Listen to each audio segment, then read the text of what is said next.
شوہر اپنے گھر کا لائٹس ٹھیک کر رہا تھا، تب ہی اس نے آواز دی، پپو کی امی بات سنو۔ بیوی: کیا بات ہے جی؟ شوہر: یہ جو تار ہے ان میں سے ایک پکڑنا۔ بیوی: لو جی پکڑ لیا۔ شوہر: کچھ ہوا؟ بیوی: نہیں۔ شوہر: اس کا مطلب ہے کرنٹ دوسری تار میں ہے۔ بیوی: تم مجھ سے اب پیار نہیں کرتے؟ شوہر: وہ کیسے؟ بیوی: جب تم مجھے روتے ہوئے دیکھتے ہو تو پوچھتے بھی نہیں کہ کیا ہوا ہے۔ شوہر: میں بہت شرمندہ ہوں جان، لیکن بات یہ ہے کہ ایسے سوالات کر کے میں پہلے ہی بہت نقصانات اٹھا چکا ہوں۔ بیوی: شکر ہے آپ واپس آ گئے۔ شوہر: کیوں، کیا ہوا؟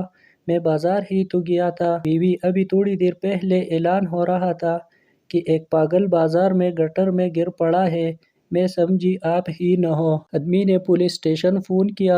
آدمی: انسپکٹر صاحب، میں ڈاکو سے ملنا چاہتا ہوں جس نے کل رات ہمارے گھر میں ڈاکہ ڈالنے کی کوشش کی تھی۔ پولیس والا: جی نہیں، یہ ہمارے اصول کے خلاف ہے، آپ کو ملنے کی اجازت نہیں دی جا سکتی۔ ویسے آپ اس سے ملنا کیوں چاہتے؟ آدمی: صرف یہ طریقہ پوچھنے کے لیے کہ وہ میرے گھر میں کیسے داخل ہوا کہ میری بیوی جاگی تک نہیں۔